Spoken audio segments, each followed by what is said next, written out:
Well, welcome to the first ever Cancer Adaptive Therapy Models workshop, CATMo 2020. Hopefully you're looking forward to essentially a week of mornings for us on the East Coast and I guess late afternoons for those back in Europe. But a week nonetheless of great discussion focused on adaptive therapy and how it's being modelled.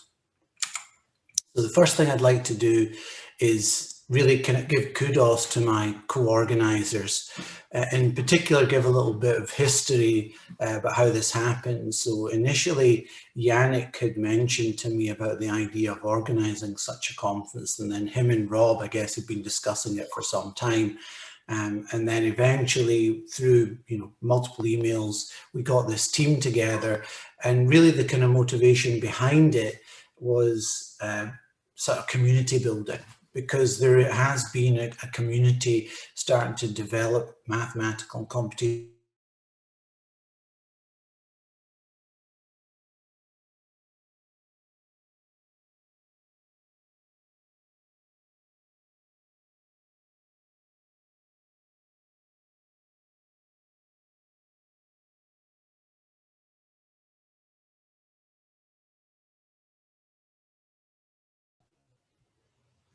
Not sure what happened there, but I just went dead. I don't know why, but let me go back to my presentation, which bizarrely just crashed. I'm just going to share my desktop for now. Okay, here we go again.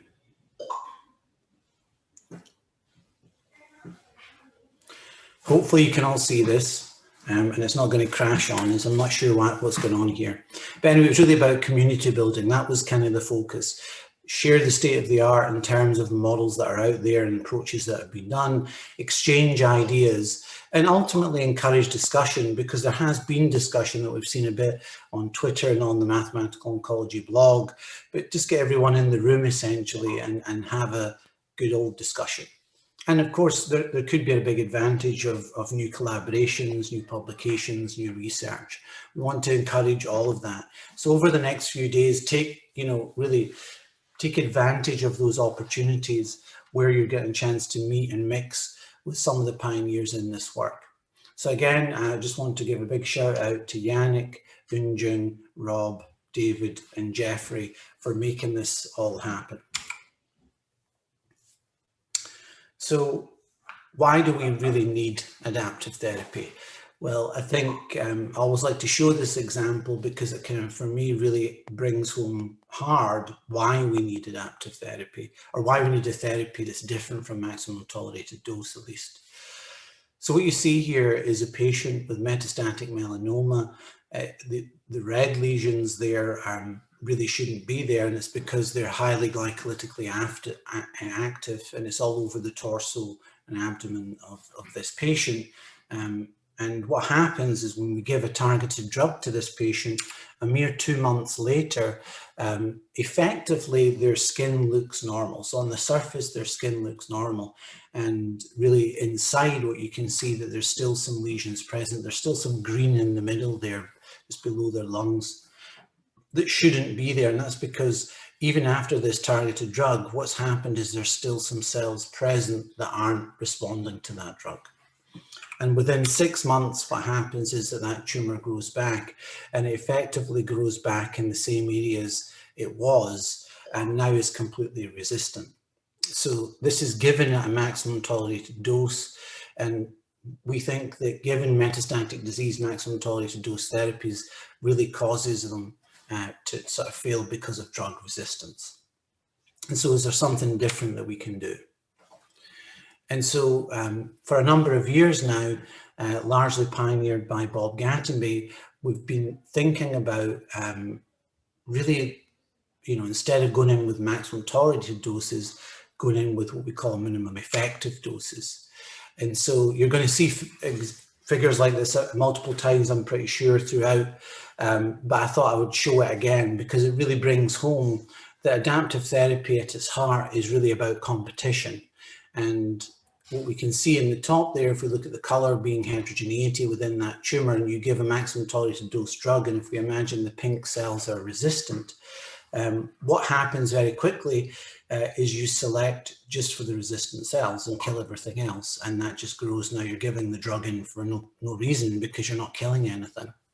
Whereas this sort of adaptive approach here with a treatment holiday, if we give the minimum effective dose, if you look at the bottom row here, then what happens is you kill some of the cells, and of course the resistant cells continue to go. But when you stop the treatment, what happens is those tumour cells grow back, and ideally they grow back faster than their resistant counterpart. And what that does is it creates competition between sensitive and resistant. And so there was competition before MTD, and now there's competition here with under and after minimum effective dose. And I think we're going to hear a lot about competition during this meeting. So, you know, the importance of resistance cost is something that we're still very much researching, and it doesn't seem to be as ubiquitous as we think. But here's a couple of good examples of resistance cost. On the left, we have MCF7, a breast cancer cell line, doxorubicin resistant counterpart, and they're co-cultured together here in equal numbers. And within about 10 generations, 10 days, what you see very quickly is that the green sensitive cells outcompete the resistant counterpart. And this is actually under sort of low glucose conditions. On the right, there's two different cell lines. These are melanoma, metastatic melanoma cell lines. You've got the 1205LU and its resistant counterpart, and the MW164 and its resistant counterpart.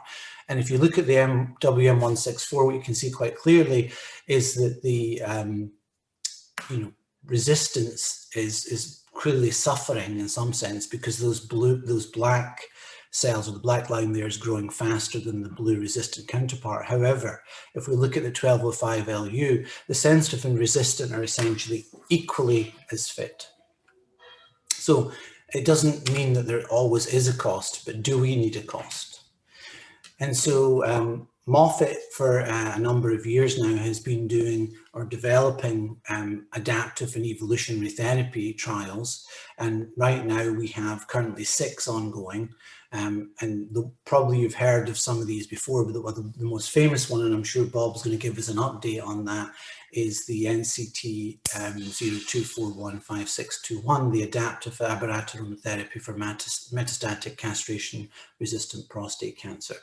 But I want to emphasize that there's many others. They're not quite as far along the line, but it is something that's actually been tried out in the clinic, admittedly in small numbers right now, but it's really happening and it seems to be working. Okay, so let's talk about the meeting. So it's going to be Monday to Thursday. We're going to have 8 major sessions. You can see the sort of main titles here, so that we've sort of thematically linked the talks where we could. But obviously some of that isn't a perfect fit. We're going to have an opening keynote in a few minutes now. Bob's going to kick us off and give us some context, I presume, in regards to the abiraterone trial, and then Yannick is going to give us a more historical perspective, because it turns out that adaptive therapy type approaches have actually been going on for a number of years. Maybe not exactly the same as the way Bob had implemented it, but at least definitely there's parallels. So it's an exciting week. I'm looking forward to having lots of discussion and hearing lots of debate. So let me just end my introductory remarks with a quote from the man himself, because I think it's very pertinent.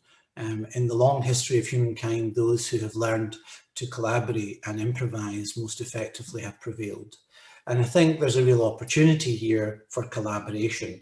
And that's something that I would encourage you to be open-minded, share your thoughts, and, you know, with an eye potential for maybe putting some distinct skill sets together to give us deeper insights into adaptive therapy and evolutionary therapy in general.